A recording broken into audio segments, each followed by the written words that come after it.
ابھی میں اپنے شیخ مفتی مبشر احمد ربانی حافظہ اللہ ان کی خدمت میں گزارش کرتا ہوں، اس پروگرام کے لیے دن رات محنت کرنے والے بھائی میاں عثمان خادم صاحب کو ہم خراج تحسین پیش کرنا چاہتے ہیں۔ اس کے لیے اپنے شیخ کے ہاتھوں سے ان کے لیے ایک شیلڈ کا اہتمام کیا گیا ہے۔ میاں صاحب اپنی شیلڈ وصول کریں شیخ محترم کے پاس، ادھر سے آمین جزاک اللہ۔ بلا تاخیر خطاب کے لیے تشریف لاتے ہیں استاذ العلماء شیخ الحدیث والتفسیر مفتی مبشر احمد ربانی صاحب حافظہ اللہ تعالی۔ ونصلي ونسلم على رسوله الكريم، أما بعد فأعوذ بالله السميع العليم من الشيطان الرجيم من همزه ونفخه ونفثه، بسم الله الرحمن الرحيم، واعتصموا بحبل الله جميعا ولا تفرقوا، وقال الله جل وعلا في مقام آخر، والسابقون الأولون من المهاجرين والأنصار والذين اتبعوهم بإحسان رضي الله عنهم ورضوا عنه، رب اشرح لي صدري ويسر لي أمري واحلل عقدة من لساني يفقهوا قولي، اللهم صل على محمد وعلى آل محمد كما صليت على إبراهيم وعلى آل إبراهيم إنك حميد مجيد، اللهم بارك على محمد وعلى آل محمد كما باركت على إبراهيم وعلى آل إبراهيم إنك حميد مجيد۔ عزت معاب علماء کرام، بزرگان ملت اور اہل حدیث یوتھ فورس کے میرے عزیز بھائیوں، الحمدللہ اہل حدیث یوتھ فورس پنجاب میں بالخصوص اور پاکستان میں بالعموم اللہ کے دین کی دعوت کے سلسلے میں متحرک ہیں۔ اللہ پاک ان جوانوں کی جوانیوں میں برکتیں نازل فرمائے۔ میں دو چار باتیں ہی آپ سے تربیت کے حوالے سے عرض کرنا چاہتا ہوں۔ کئی دنوں سے غور کر رہا تھا کہ ہمارے جوانوں میں مسلک کی محبت تو موجود ہے، لیکن تربیت کا فقدان ہے۔ خاص طور پر وہ جوان جو نیٹ کو استعمال کرتے ہیں، فیس بک پر، واٹس ایپ پر، دیگر اکاؤنٹس پر جب لکھتے ہیں تو بڑی نازیبا قسم کی باتیں ہوتی ہیں جس سے ان جوانوں کی تربیت کا پتہ چلتا ہے۔ میرے بھائیوں، اہل حدیث یوتھ فورس کی بنیاد جب رکھی گئی تو آپ جانتے ہیں کہ حضرت علامہ شہید رحمت اللہ علیہ نے ان نوجوانوں کو کتاب و سنت کے احیاء کے لیے جمع کیا، اور نوجوان جب اپنی جوانی کو اللہ کی شریعت کے مطابق صرف کرتے ہیں تو معاشرے میں انقلاب برپا ہوتا ہے۔ تو ہمیں اپنی تربیت پر خصوصی توجہ دینی چاہیے۔ ہم جس نظم کے ساتھ منسلک ہیں، اپنے اس نظم کے امیر کی اطاعت، فرما برداری، تنظیمی اور تدبیری امور میں ان کے ساتھ چلنا اور شریعت کے احکامات کی روشنی میں ان کی پیروی کرنا، ان کا ادب اور احترام، جب تک ہم یہ نہیں سیکھیں گے من حیث الجماعت ہم کامیاب نہیں ہو سکتے۔ آج ہم ملک میں صحابہ کرام رضوان اللہ علیہم اجمعین کے حوالے سے ان کی ناموس، عزت، عظمت کے حوالے سے پروگرام منعقد کرتے ہیں۔ علماء کرام ان کی عظمت اور شان کے حوالے سے کتاب و سنت کی روح سے بہت بیان دیتے ہیں۔ ہمیں ان کی زندگی کا یہ پہلو بھی دیکھنا چاہیے کہ وہ کتاب و سنت کے اوپر من حیث الجماعت کیسے اکٹھے ہوتے تھے۔ امام عبد الرحمن بن عمر الاوزاعی رحمہ اللہ شام کے بہت بڑے امام تھے، جیسے مدینہ میں امام مالک رحمہ اللہ تھے، مکہ میں امام شافعی تھے، عراق میں امام احمد ابن حنبل تھے، کوفہ میں امام سفیان ثوری تھے، مصر میں امام لیث بن سعد تھے، اسی طرح شام میں امام عبد الرحمن بن عمر الاوزاعی تھے رحمت اللہ علیہ مجمعین۔ یہ ہمارے اکابر محدثین تھے جن کی بدولت نبی صلی اللہ علیہ وسلم اور آپ کے اصحاب کے فرامین، اعمال اور تقریرات ہمارے تک پہنچی ہیں۔ تو امام عبد الرحمن بن عمر الاوزاعی کے حوالے سے ان کے حالات زندگی میں امام ابو نعیم الاصبہانی رحمہ اللہ نے اپنی کتاب حلیۃ الاولیاء میں صحیح سند کے ساتھ ذکر فرمایا۔ وہ صحابہ کی زندگیوں کا خلاصہ کچھ چیزوں میں بیان کرتے ہیں۔ وہ کہتے ہیں خمس کان علیہا اصحاب محمد صلی اللہ علیہ وسلم والذین اتبعوہم بإحسان رضی اللہ عنہم ورضوا عنہ۔ 5 کام ایسے ہیں جن پر صحابہ کرام اور ان کے پیچھے اچھے طریقے سے چلنے والے تابعین اعظام رحمت اللہ علیہ مجمعین تھے۔ وہ 5 کام جو انہوں نے بیان کیے، ان میں سب سے پہلا الجماعہ، جماعت، اتفاق، اتحاد، اکٹھ۔ یہ تو اس کا ایک لغوی سا معنی ہے جماعت کا۔ اجماع بھی علماء نے جماعت کا معنی لکھا، جیسے امام حاکم نے المستدرک کے اندر ذکر کیا۔ اتفاق، تو عبداللہ ابن مسعود رضی اللہ تعالی عنہ سے جماعت کا مفہوم پوچھا گیا۔ یہ نوجوان بالخصوص توجہ کریں،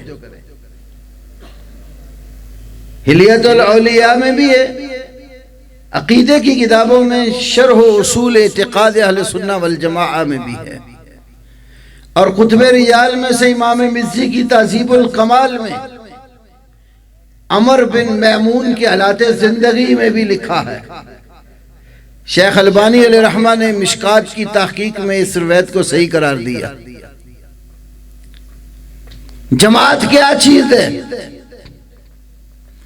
تو عبداللہ ابن مسعود فرماتے ہیں فما وافق الحق فہی الجماعہ وَإِن كُنْتَ وَحْدَكَ، حق کی موافقت کا نام جماعت ہے اگرچہ تو اکیلا ہی ہو۔ دوسرے الفاظ یہ ہیں وَمَا وَافَقَ طَاعَةَ اللَّهِ، اللہ کی اطاعت اور فرما برداری کی موافقت کا نام جماعت ہے۔ اب یہ دیکھنا ہے کہ حق کی پیروی، حق کے اوپر اتفاق، اس کا نام جماعت ہے۔ تو حق کس کو کہتے ہیں؟ اللہ کے قرآن سے پوچھ لیتے ہیں۔ سورہ محمد صلی اللہ علیہ وسلم شروع میں ہی اہل ایمان کے بارے میں اللہ نے یہ بات ذکر کی، آمنوا بما نزل علی محمد وہو الحق من ربہم۔ ایمان والے وہ لوگ ہیں آمنوا بما نزل علی محمد، جو محمد صلی اللہ علیہ وسلم پر نازل کیا گیا اس پر ایمان لائے، وَهُوَ الْحَقُّ مِن رَبِّهِمْ، ان کے رب کی طرف سے وہ ہی حق ہے۔ میں نے معنی یہ کیا کہ وہ ہی حق ہے۔ علماء اور طلبہ جانتے ہیں کہ هو الحق، ہوا کے بعد الحق جو الف لام کے ساتھ آیا ہے، یہ ایک معنی کو مخصوص مفہوم میں بند کرنے کے لیے، حصر کے لیے ہے۔ تو مطلب یہ ہے کہ هو الحق کو محمد الرسول اللہ صلی اللہ علیہ وسلم پر اللہ نے جو دین نازل کیا ہے، حق صرف اس کا نام ہے۔ اور کیا نازل کیا ہے وہ بھی قرآن نے بتایا، سورۃ النساء میں بتایا، وَأَنزَلَ اللَّهُ عَلَيْكَ الْكِتَابَ وَالْحِكْمَةَ، اللہ نے رسول اللہ صلی اللہ علیہ وسلم پر دو چیزیں نازل کی ہیں، ایک کتاب اور دوسری حکمت۔ کتاب کا معنی قرآن حکیم ہے اور حکمت کا معنی نبی پاک کی سنت اور حدیث ہے۔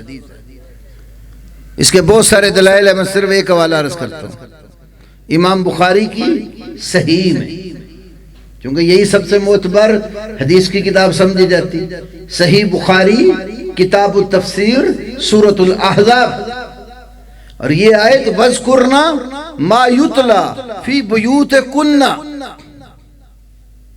نبی کی بیویوں تمہارے گھروں کے اندر جو پڑھا جاتا ہے اس کو یاد کرو۔ وہ کیا چیز پڑھی جاتی تھی؟ فرمایا من آیات اللہ والحکمہ، اللہ کی آیتیں پڑھی جاتی تھیں اور حکمت پڑھی جاتی تھی۔ اس حکمت کی تفسیر امام بخاری رحمہ اللہ نے صحیح بخاری میں السنہ کے ساتھ کی ہے۔ امام عبد الرزاق جو امام بخاری کے دادا استاد تھے، امام احمد کے استاد تھے، عبد الرزاق بن حمام الصنعانی، وہ تفسیر عبد الرزاق میں بھی اس آیت کی تفسیر میں حکمت کا معنی سنت کرتے ہیں۔ تو نبی علیہ السلام پر کتاب و حکمت یعنی قرآن اور سنت اللہ نے نازل کیا، اور جو محمد صلی اللہ علیہ وسلم پر نازل ہوا، سورہ محمد میں فرمایا وَهُوَ الْحَقُّ مِن رَبِّهِمْ، وہی ان کے رب کی طرف سے حق ہے۔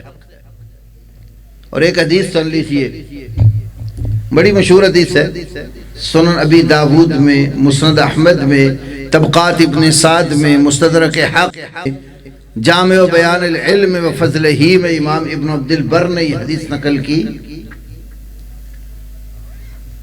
نبی صلی اللہ علیہ وسلم کے چھوٹے صحابہ میں سے عبداللہ بن عمر بن العاص رضی اللہ تعالی عنہ آپ صلی اللہ علیہ وسلم سے جو بھی سنتے تھے اس کو لکھ لیتے تھے۔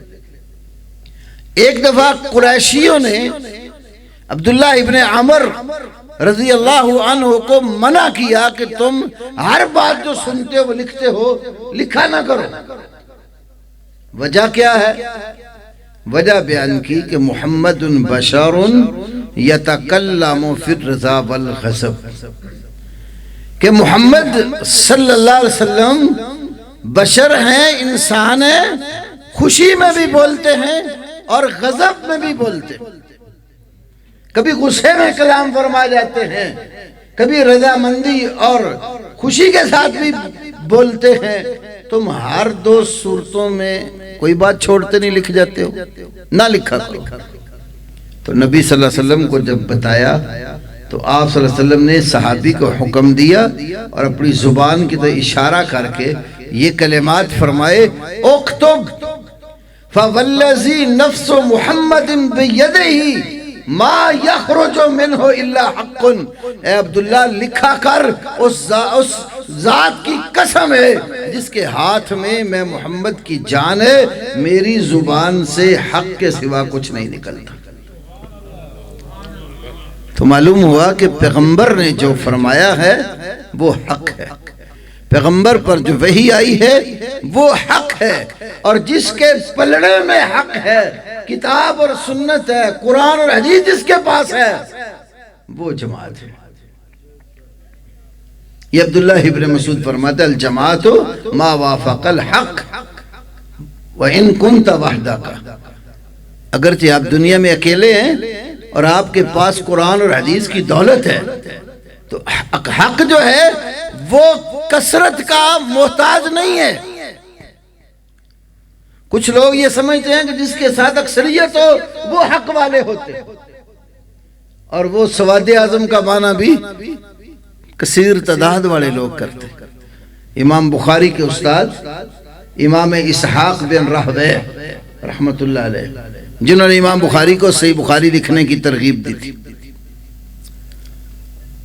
حلیت الاولیاء میں محمد بن اسلم الطوسی رحمہ اللہ بڑے سکہ محدث تھے، ان کے حالات زندگی میں یہ روایت امام ابو نعیم اصبہانی نے ذکر کی ہے، اور کتاب الاعتصام میں امام شاطبی بھی یہ لائے۔ وہ کہتے ہیں جو لوگ کہتے ہیں نا کہ سواد اعظم لوگوں کی اکثریت کا نام ہے، وہ جاہل ہے، جہلاء یہ معنی کرتے ہیں، علماء یہ معنی نہیں کرتے۔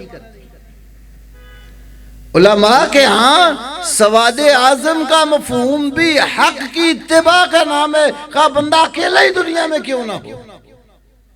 ابراہیم علیہ السلام اکیلے تھے تو قرآن نے ان کو ایک امت کہا، کان ابراہیم امت۔ تو اصل جماعت کی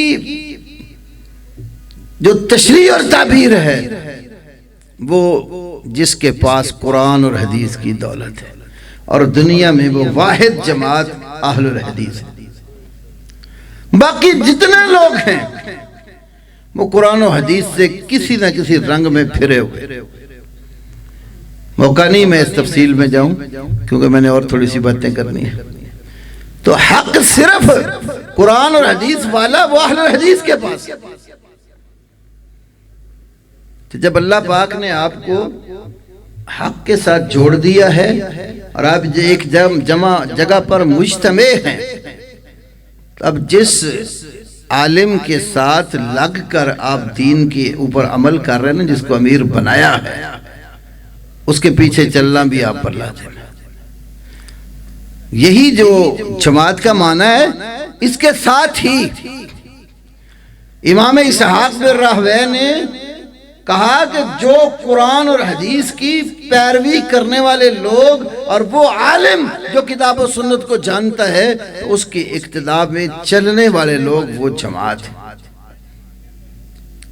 تو میرے بھائیو، جب آپ نے ایک شخص کو اپنا امیر منتخب کر لیا کہ ہم اس کی اطاعت میں قرآن اور سنت پر عمل کریں گے، تو پھر آپ جب تک اس کی اطاعت نہیں کرتے، سوائے ان کاموں کے جہاں قرآن اور حدیث کی مخالفت کی کوئی بات ہے، وہ تو شریعت ہمیں اجازت نہیں دیتی نا، لیکن تنظیم، تدبیر، راستہ، کس طریقے سے آپ نے اپنی دعوت کا پیدا کرنا ہے، آپ نے کس طریقے سے کام کرنا ہے، جتنے بھی تدبیری اور تنظیمی معاملات کی آپ کا امیر آپ کو حکم دیتا ہے، آپ کا حق نہیں ہے اس کی مخالفت کرنے کا۔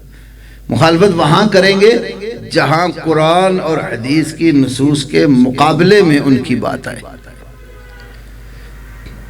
میں اکثر جوانوں کو دیکھتا ہوں بزرگوں کے خلاف نیٹ کے اوپر تمار باندھا ہوتا ہے باتوں کا، وہ اتنی حیثیت نہیں بندے کی ہوتی جتنی وہ بات کرتا نہ میرے بھائیوں۔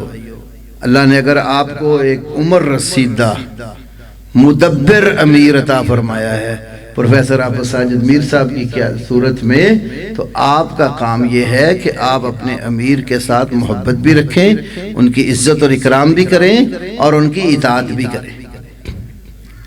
اطاعت کے بغیر گھر کا ایک چھوٹا سا یونٹ نہیں چلتا، ایک چھوٹا سا ادارہ نہیں آپ اطاعت کے بغیر چلا سکتے۔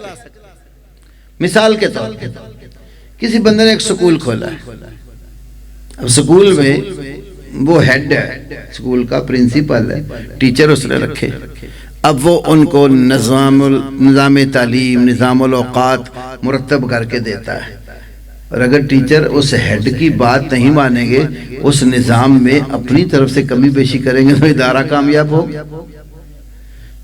گھر میں والد سرپرست ہے گھر کا، وہ گھر کے نظام کو چلانے کے لیے آپ کی تدبیر منزل جو ہے اس کے متعلق آپ کو قواعد دیتا ہے، آپ باپ کی بات نہیں مانتے، آپ کا گھر امن و سکون کا گہوارہ بنے۔ تو آپ جس گھر میں ہیں، جس نظم میں ہے، جس ادارے میں ہے، جب تک ادارے کے ہیڈ کی بات آپ نہیں مانتے، آپ کوئی ادارہ کامیابی سے نہیں چلا سکتے۔ صحابہ کی ایک خصوصیت تھی، وہ جہاں رہے ہیں جماعت کی صورت میں رہے، اکٹھے رہے، باہمی مسائل میں بعض اوقات تفہیم میں اختلاف ہو جاتا تھا لیکن اختلاف کے باوجود اکٹھے ہوتے تھے۔ اچھا، بعض نوجوان، ایک اور مجھے بات یاد آتی ہے، بعض نوجوان یہ سمجھتے ہیں کوئی خرابی آ گئی، مثلا کوئی تنظیمی معاملے میں تدبیر میں کوئی تدبیر اپنائی، اس سے فائدہ نہیں ہوا، نقصان ہو گیا، تو بعض نوجوان سمجھتا ہے یہ ٹھیک نہیں کام، اس سے بہتر ہم علیحدہ کر لیں۔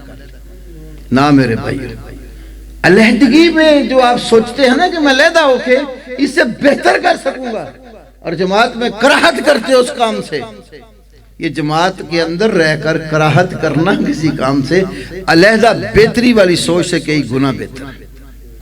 یہ عبداللہ ابن مسعود کا ایک فرمان ہے، یہ بھی صحیح سند سے ثابت ہے، عقیدے کی کتابوں میں شرح اصول اعتقاد اہل سنہ والجماعہ اور بھی کئی جگہوں پر موجود ہے۔ انما تکرہون فی الجماعہ خیر مما تحبون فی الفرقہ، انما تکرہون فی الجماعہ، یقیناً وہ بات جو تم جماعت کے اندر ناپسند کرتے ہو، خیرن، وہ بہتر ہے، مما، اس کام سے، تحبون فی الفرقہ، جو تم علیحدہ ہو کر کرنا پسند کرتے ہو۔ اب غور کریں ذرا کتنا جامع جملہ ہے کہ آپ اکٹھے ہیں، جس طرح یہ ہم مثال کے طور یہ بھائی ہم بیٹھے ہیں اس خطے اور علاقے کے، آپ نے ایک نظم قائم کیا ہے، تو آپ کے نظم میں اگر کوئی بھائی غلطی کرتا ہے یا مسلسل مثلا غلطی ہو جاتی، اصلاح نہیں ہو رہی، تو آپ یہ نہ راہ اپنائیں کہ میں علیحدہ ہو کر اس سے بہتر کر سکتا، نہیں، انما تکرہون فی الجماعت خیر مما تحبون فی الفرقہ، جماعت کو ایسی رحمت نہیں کہا گیا، فرقت کو عذاب کہا گیا۔ شیخ البانی سلسلہ صحیحہ میں یہ حدیث بھی لائے ہیں، الجماعت رحمت والفرقت عذاب، جماعت رحمت ہوتی ہے اور فرقت اور علیحدگی عذاب ہوتا ہے، اور یہ حقیقت ہے۔ آپ آزما کے دیکھ لیں اپنے خطے اور علاقوں میں، جہاں ایک آدمی ہوتا ہے نا کام کرنے والا اور اس کے مخالف بہت سارے لوگ ہیں، تو وہ اکیلا اتنا کامیاب نہیں ہوتا جتنا اگر جماعت بن جاتی ہے تو وہ مل کر لیتے ہیں۔ تو عبداللہ ابن مسعود کا یہ فرمان ہمیں ہر موقع پر مد نظر رکھنا چاہیے، اختلاف بھی ہو تو جماعت کے اندر رہ کر باہمی محبت کے ساتھ اس کو حل کرو، اس کا حل فرقت اور جدائی اور علیحدگی نہیں ہے، اس کا حل یہ ہے کہ آپ اکٹھے بیٹھ کر اس غلطی کا تدارک کریں، اس خطا کو دور کرنے کی کوشش کریں، آپس میں فہم و تفہیم کے ساتھ اس مسئلے کو حل کریں۔ ایک مجلس میں نہیں ہوا، پھر بیٹھ جاؤ، پھر بیٹھ جاؤ، لیکن الگ راہ اپنا کر دھڑے بندیاں جتنی پیدا کرتے جاؤ گے کمزور ہوتے چلے جاؤ گے، اور جتنے اکٹھے ہو گے اللہ کی رحمت نازل ہوگی۔ جس طرح نبی علیہ السلام کی ایک اور حدیث ہے، آپ صلی اللہ علیہ وسلم نے فرمایا کہ یہ تو مشہور حدیث ہے نا، ید اللہ علی الجماعہ، جماعت کے اوپر اللہ کا ہاتھ ہوتا ہے۔ تو ایک جگہ آپ صلی اللہ علیہ وسلم نے فرمایا کہ الشیطان مع الواحد ومن الاثنین ابعد، ایک بندہ ہو نا اکیلا، شیطان اس کے ساتھ لگ جاتا، اور دو اکٹھے ہو جائیں شیطان دور نکل جاتا۔ ایسے ہی تیسرا مل گیا شیطان اور بھاگ جاتا۔ جیسے جیسے اکٹھ ہوتا جاتا ہے مسلمانوں کا، بڑھتے چلے جاتے ہیں، ان کی جمعیت بنتی چلی جاتی ہے، شیطانت بھاگ جاتی ہے۔ تو صحابہ کا ایک طریقہ بھائیو یہ تھا، جو ان کی پوری زندگی کا خلاصہ اور نچوڑ، جہاں بھی ہوتے تھے اکٹھے مل کر کام کرتے تھے، اجتماعیت کی صورت میں ہوتے تھے۔ ہمیں اس اجتماعیت کو سمجھنا چاہیے۔ دوسری بات، یہ بھی تربیت سے بڑا گہرا تعلق رکھتی، جو صحابہ کے حوالے سے بیان کی گئی۔ یہ تو کہتے ہیں فرنٹ سیٹ پہ سونا منع ہے، یہ تو جوان سو رہے پاجی ایک کو گل سن لو پھر میں بس کرتا ہوں، کیونکہ جگان والے بزرگ آئے بیٹھے پیچھے، جاگ رہے ہو تھوڑی ٹو چھٹو نا۔ میں بیمار ہو کے بڑی دیر تو تھوڑے واسطے بیٹھا سی کہ چلو دو چار گلاں تھوڑے نال کر لاں، تو میرے نال بھی تھکے لگتے۔ تو آخری بات انشاءاللہ، باقی وہ یوتھ فورس کی جو تربیتی نشستیں ہونی ہیں انشاءاللہ، اس میں چیزیں عرض کروں گا۔ دوسری اور آخری بات، واتباع السنہ، صحابہ کرام جہاں بھی ہوتے تھے سنت کی اتباع کرتے تھے، اور جو نوجوان اپنی جوانی میں اللہ کی بندگی کرتا ہے، نبی پاک صلی اللہ علیہ وسلم کی سنت کی اتباع کرتا ہے، سمجھیے وہ کامیاب ہے۔ وہ جو 7 بندے جن کو قیامت والے دن اللہ اپنے سائے کے نیچے جگہ دے گا نا، بخاری مسلم کی حدیث ہے، اس میں 2 جوان ہیں۔ ایک جوان کی صفت یہ بیان ہے، شاب نشأ فی عبادت اللہ، ایسا جوان ہے جس نے اللہ کی بندگی میں اپنی جوانی جو نا وہ گزاری۔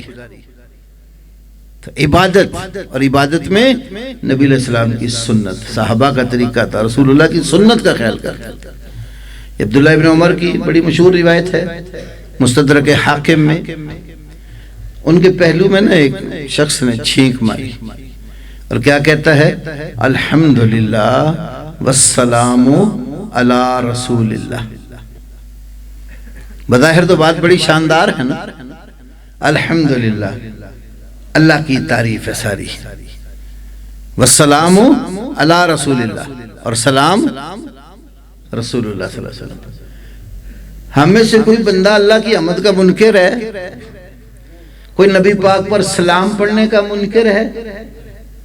چھینک ماری تو کہا الحمدللہ والسلام علی رسول اللہ۔ تو عبداللہ ابن عمر نے اس غلطی پر اس کو کتنی حکمت سے سمجھایا۔ یہ جو حکمت کی دعوت ہے یہ بھی مد نظر رکھنی چاہیے۔ اگر آپ کسی بھائی کو خطا کرتے ہوئے، غلطی کرتے ہوئے دیکھیں نا، اس انداز سے نہ اس سے بات کریں کہ وہ آپ سے نفرت کھا کے اور غلطیاں کریں، نہیں، اتنی حکمت سے، محبت اور اخلاص سے اس کی اصلاح کرے کہ اس کی غلطی بھی دور ہو جائے اور وہ آپ کے ساتھ محبت کرنے والا بنے۔ ایک کتاب ہے اردو میں اپنے نوجوان بھائیوں کو دعوت دیتا ہوں، اس کو ضرور پڑھیں، غلطیوں کی اصلاح کا نبوی طریقہ کار۔ یہ شیخ صالح المنجد کی کتاب ہے، عربی میں، اس کا ترجمہ ہوا ہے اردو میں، غلطیوں کی اصلاح کا نبوی طریقہ کار۔ ہر نوجوان کو پڑھنی چاہیے، اپنی بھی اصلاح ہو اور اپنے بھائیوں کی اصلاح کس طریقے سے کرنے۔ تو عبداللہ ابن عمر رضی اللہ عنہ نے پہلے یہ بات کہی، اقولو الحمدللہ والسلام علی رسول اللہ، میں کہتا ہوں کہ حمد اللہ کی ہے اور سلام نبی صلی اللہ علیہ وسلم پر ہے۔ نہ حمد کا منکر ہوں اور نہ سلام کا منکر ہوں، پہلے بتا دیا۔ لیکن آگے کیا فرمایا؟ لیسا ہاکذا علمنا رسول اللہ صلی اللہ علیہ وسلم. ہمیں نبی صلی اللہ علیہ وسلم نے اس طرح نہیں سکھایا کہ چھینک آ جائے تو حمد کے ساتھ سلام بھی جوڑ دو. ہمارے سلام پڑھنے کا بھی کوئی نہیں نا ہوتا ٹائم، جدھر مرضی جوڑ دیتے ہیں.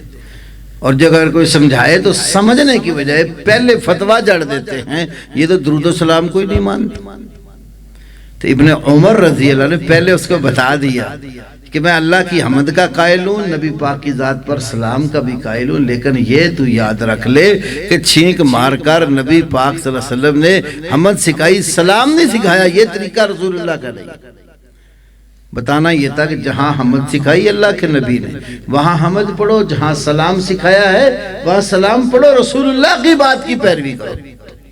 کیونکہ ہمیں دین کے اندر کمی بیشی کرنے کی اجازت ہی نہیں ہے. بعض علم یہ نقطہ بیان کرتے ہیں، بنی اسرائیل کو اللہ تعالیٰ نے کہا کہ تم حتّتن کہو، ہماری غلطی معاف کر دے. انہوں نے حتّتن میں ایک نقطے کا اضافہ کیا، ہا اور طوا کے درمیان نون بڑھا دیا، حنتتن. ہمیں گندم چاہیے، حنتتن گندم کو. تو اللہ نے کہا حتّتن، ہا اور طوا کے درمیان صرف ایک نقطہ، ایک جو نا وہ پوائنٹ بڑھا دیا، حتّہ کو حنتہ کر دیا. تو اللہ نے کتنی پکڑ کی. اور ہم سارا دین ہی اپنی مرضی سے بدل دے تو سمجھے ہم کامیاب ہو جائیں گے، ایسا نہیں ہوگا.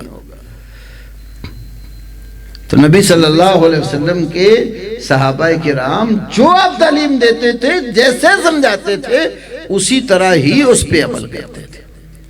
مسند احمد میں، طبرانی کبیر میں اور امام طبرانی کی کتاب الدعا، تینوں کتابوں میں حدیث ہے. آپ صلی اللہ علیہ وسلم فرمایا اذا حدثتکم حدیثا فلا تزیدن علیہ، جب میں تمہیں کوئی حدیث، کوئی بات بیان کر دوں، میری بتائی ہوئی بات میں ہرگز اضافہ نہیں کرنا. تو چھینک مارنے پر آپ نے صرف حمد سکھائی ہے، صلاۃ و سلام نہیں سکھایا. تو فرمایا جب میں جو بیان کر دوں اس میں ہرگز اضافہ نہ کرو.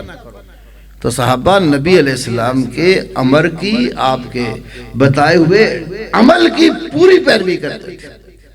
حضرت عمر کی بڑی مشہور حدیث ہے نا ابو داؤد اور بخاری میں، حجر اسود کے پاس جب آئے بوسہ دینے لگے تو کیا کہا تھا؟ انی اعلم انک حجر لا تضر ولا تنفع، میں جانتا ہوں بلا شبہ تو ایک پتھر ہے، نہ کوئی بگاڑ سکتا ہے نہ نفع دے سکتا. لولا انی رأیت رسول اللہ صلی اللہ علیہ وسلم یقبلک ما قبلتک، اگر میں نے اللہ کے نبی صلی اللہ علیہ وسلم کو تیرا بوسہ لیتے ہوئے نہ دیکھا ہوتا تو میں کبھی بھی تیرا بوسہ نہ لیتا. بوسہ لینے کا ایک ہی باعث ہے کہ نبی پاک صلی اللہ علیہ وسلم نے تیرا بوسہ لیا.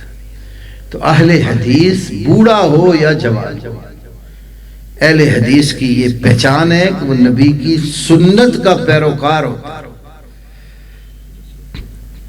ہمارے مشائخ میں سے حافظ عبد المنان نور پوری رحمت اللہ علیہ، ہر اہل حدیث بچہ ان کو جانتا، بہت نیک انسان تھے. ایک دفعہ نا ایک درس دیا تو ان کے درس کے خلاصے کی صرف 3 باتیں چھوٹی چھوٹی.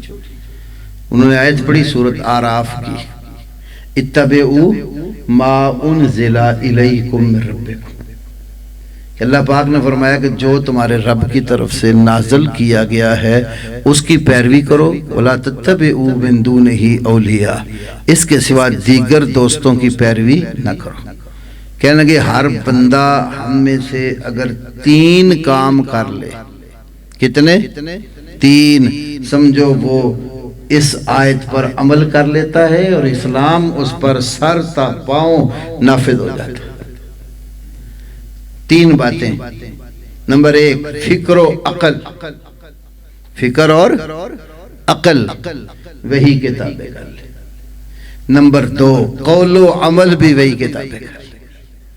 نمبر 3 صورت و شکل بھی وہی کے تابع کر لے. کتنی چیزیں؟ 3، فکر و عقل. نمبر 2 قول و عمل. نمبر 3 صورت و شکل.